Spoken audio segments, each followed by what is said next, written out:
Hi hello friends, ಹೇಗಿದ್ದೀರಾ friends? ಇವತ್ತು ನಾನು ನಿಮ್ಮ ಜೊತೆ ಶೇರ್ ಮಾಡ್ತಾ ಇರೋದು ಮಟನ್ ಕಬಾಬ್ ಮಾಡಿ ನಾವು ವರ್ಷಾನುಗಟ್ಟಲೆ ಸ್ಟೋರ್ ಮಾಡಿ ಹೇಗೆ ಇಡೋದು ಅಂತ.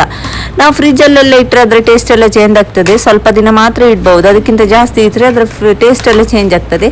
ಅದಕ್ಕೋಸ್ಕರ ನಾವು ಈ ಥರ ಇದನ್ನು ಮಾಡಿಟ್ರೆ ನೀವು ವರ್ಷಾನುಗಟ್ಟಲೆ ಏನು ಕೂಡ ಹಾಳಾಗದೇನೆ ನೀವು ಇದನ್ನು ಸ್ಟೋರ್ ಮಾಡಿ ತಿನ್ಬಹುದು.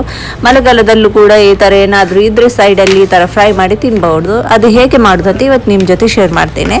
ಇಲ್ಲಿ ನಾವು ಮಟನನ್ನು ತಗೊಂಡಿದ್ದೇವೆ. ಈ ಥರ ಲಾಂಗ್ ಉದ್ದುದ್ದವಾಗಿ ಪೀಸಸ್ ಕಟ್ ಮಾಡಿದ್ದೇವೆ. ನೋಡಿ, ಈ ಥರ ನೀಟಾಗಿರುವ ಪೀಸಸ್ ಇರಬೇಕು. ನಿಮ್ಮ ಮನೆಯಲ್ಲಿ ಎಲ್ಲ ತುಂಬ ಜಾಸ್ತಿ ಎಲ್ಲ ಈ ಥರ ಮಟನ್ ಎಲ್ಲ ಬಂದರೆ ನೀವು ಈ ಥರ ಮಾಡಿ ಇಡ್ಬೋದು. ಫ್ರಿಜ್ಜಲ್ಲೆಲ್ಲ ಇಡೋದಕ್ಕಿಂತ ಈ ಥರ ಮಾಡಿಟ್ರೆ ತುಂಬ ಚೆನ್ನಾಗಿರ್ತದೆ. ಟೇಸ್ಟ್ ಕೂಡ, ಊಟ ಕೂಡ ಹೊಟ್ಟೆ ತುಂಬ ಮಾಡ್ಬೋದು.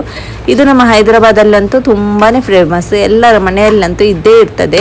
ಈ ಬಕ್ರೀದ್ ಟೈಮಲ್ಲಿ ಎಲ್ಲ ಇದನ್ನು ಮಾಡದವರೇ ಇಲ್ಲ, ಎಲ್ಲರ ಮನೆಯಲ್ಲಂತೂ ಇದ್ದೇ ಇರ್ತದೆ. ಈ ಥರ ನಾವು ಉದ್ದುದ್ದವಾಗಿ ಕಬಾಬದ್ದು ಪೀಸ್ ಅಂತ ಕಟ್ ಮಾಡಿದ್ದೇವೆ. ಅದಕ್ಕೆ ಈಗ ಹಾಕ್ತಾ ಇರೋದು ಉಪ್ಪು ಎಲ್ಲ ಸ್ವಲ್ಪ ಉಪ್ಪು ಹಾಗೂ ನಮ್ಮ ಮೆಣಸಿನ ಹುಡಿ ಎಲ್ಲ ತುಂಬ ಒಳ್ಳೆ ಕಡಕ್ಕೇನೆ ಬೇಕು, ಯಾಕಂದರೆ ಖಾರ ಇರಬೇಕು.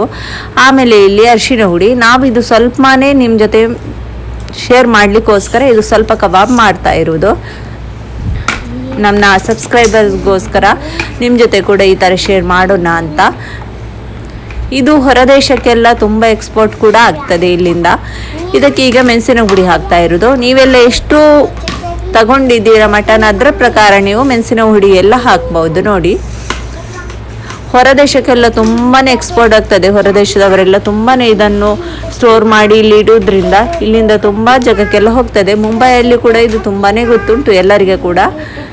ಈಗ ಇದಕ್ಕೆ ಗಾರ್ಲಿಕ್ ಜಿಂಜರ್ ಪೇಸ್ಟ್ ಕೂಡ ಹಾಕ್ತಾ ಇದ್ದೇನೆ.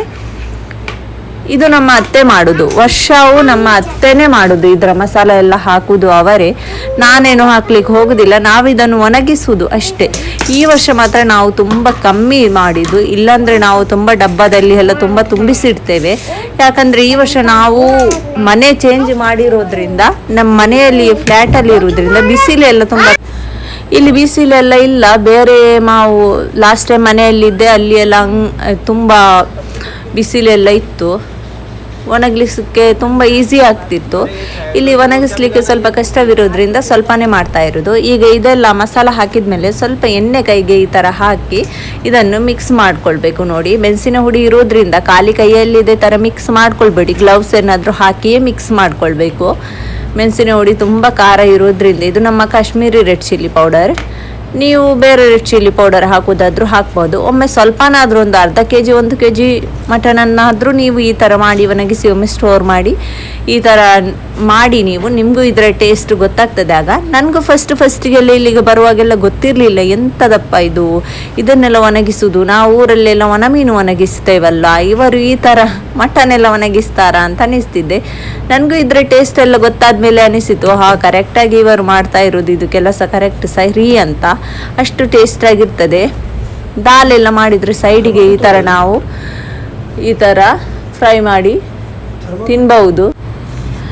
ಇದು ನೋಡಿ, ಈ ಥರ ಮಸಾಲ ಎಲ್ಲ ಚೆನ್ನಾಗಿ ಮಿಕ್ಸ್ ಆಗಬೇಕು ಎಲ್ಲಕ್ಕೂ. ಜಾಸ್ತಿ ಏನು ಇದಕ್ಕೆ ಮಸಾಲ ಹಾಕಬಾರ್ದು. ಉಪ್ಪು, ಅರಿಶಿನ ಹುಡಿ, ಮೆಣಸಿನ ಹುಡಿ, ಗಾರ್ಲಿಕ್ ಜಿಂಜರ್ ಪೇಸ್ಟ್ ಹಾಗೂ ಸ್ವಲ್ಪ ಆಯಿಲ್, ಇಷ್ಟನ್ನೇ ಹಾಕಬೇಕು. ನೋಡಿ, ಇದಕ್ಕೆ ಒಳ್ಳೆ ಬಿಸಿಲಿದ್ರೆ ತುಂಬ ಚೆನ್ನಾಗಿರ್ತದೆ. ಒಂದು 2-3 ದಿನ ಬಿಸಿಲಾದರೂ ಇದಕ್ಕೆ ತಾಗಬೇಕು.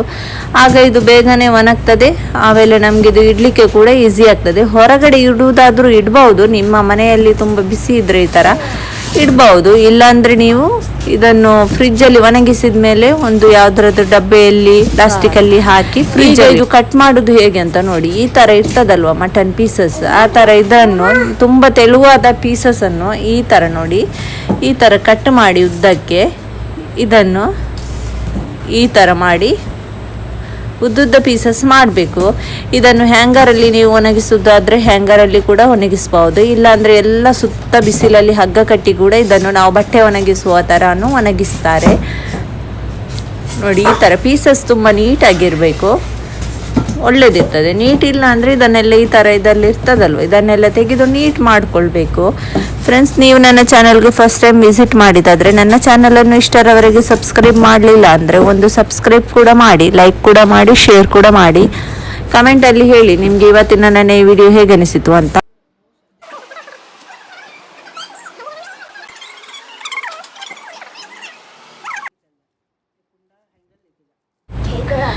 ಈಗ ನೋಡಿ ಇದನ್ನೆಲ್ಲ ನಾವು ಚೆನ್ನಾಗಿ ಮಿಕ್ಸ್ ಮಾಡಿದ ಮೇಲೆ ಮಸಾಲ ಈ ಥರ ಹ್ಯಾಂಗರಲ್ಲಿ ಹಾಕ್ತಾ ಇದ್ದೇವೆ. ಈ ಥರ ಹ್ಯಾಂಗರಲ್ಲಿ ಹಾಕೋದ್ರಿಂದ ನಮಗೆ ಈಸಿ ಆಗ್ತದೆ. ಅಂದರೆ ಹ್ಯಾಂಗರನ್ನು ಈ ಥರ ಮತ್ತೆ ಒಂದು ಹಗ್ಗಕ್ಕೆ ಈ ಥರ ಬಿಸಿಲು ಇರುವ ಕಡೆಯಲ್ಲೇ ಇಡಬೇಕು. ಈ ಬೆಕ್ಕುಗಳು ಎಲ್ಲ ಇರುವ ಕಡೆ ಇಡ್ಲಿಕ್ಕೆ ಆಗೋದಿಲ್ಲ, ಯಾಕಂದರೆ ಬೆಕ್ಕುಗಳು ಉಪದ್ರ ಇರುವ ಕಡೆ ಅಂತೂ ಇದು ಮಾಡಲಿಕ್ಕೇ ಸಾಧ್ಯ ಇಲ್ಲ, ಎಲ್ಲ ಎಳ್ಕೊಂಡು ಹೋಗ್ತದೆ ಬೆಕ್ಕುಗಳೆಲ್ಲ. ಹೀಗೆ ಇದನ್ನು ಒಂದೊಂದಾಗಿ ಇದೇ ಥರ ನಾವು ಹ್ಯಾಂಗರಲ್ಲಿ ಎಲ್ಲ ಹಾಕಿದ್ದೇವೆ. ನೋಡಿ, ಒಂದು 4 ಹ್ಯಾಂಗರ್ ಹಾಕಿದ್ದೇವೆ ನಾವು ಅಷ್ಟೇ. ಇಲ್ಲಿ ಬಿಸಿಲು ಏನಾದರೂ ಇರ್ತಿದ್ರೆ ಖಂಡಿತ ನಾವು ಕೂಡ ತುಂಬ ಸ್ಟೋರ್ ಮಾಡಿ ಇಡ್ತಿದ್ವಿ. ನೀವು ಕೂಡ ಇದನ್ನು ಒಮ್ಮೆ ಈ ಥರ ಮಾಡಿ. ಇದು ನೀವು ಯೂಟ್ಯೂಬಲ್ಲಿ ಹಾಕಿದರೂ ಕೂಡ ನಿಮಗೆ ಇದರ ಬಗ್ಗೆ ತುಂಬ ಮಾಹಿತಿ ಸಿಗ್ಬೋದು. ಎಲ್ಲ ಹೊರಗಡೆ ಎಲ್ಲ ಹೇಗೆ ಎಕ್ಸ್ಪೋರ್ಟ್ ಆಗ್ತದೆ ಹೊರದೇಶದಕ್ಕೆಲ್ಲ ಆ ಥರ.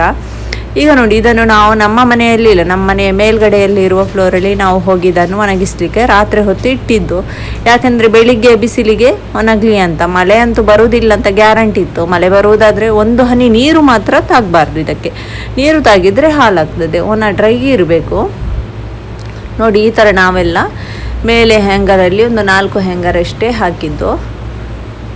ಇದು ಇನ್ನು ಬೆಳಿಗ್ಗೆಯಿಂದ ಸಂಜೆ ತನಕ ತುಂಬ ಒಣಗ್ತದೆ. ಇದು ನಾವು ರಾತ್ರಿ ಹಾಕಿ ಇಲ್ಲಿ ಹೋಗಿದ್ದೇವೆ. ಬೆಳಿಗ್ಗೆ ನೋಡಿ ಸಂಜೆ ಆಗುವಾಗ ಮರುದಿವಸ ಇಷ್ಟು ಒಣಗಿತ್ತು ನೋಡಿ.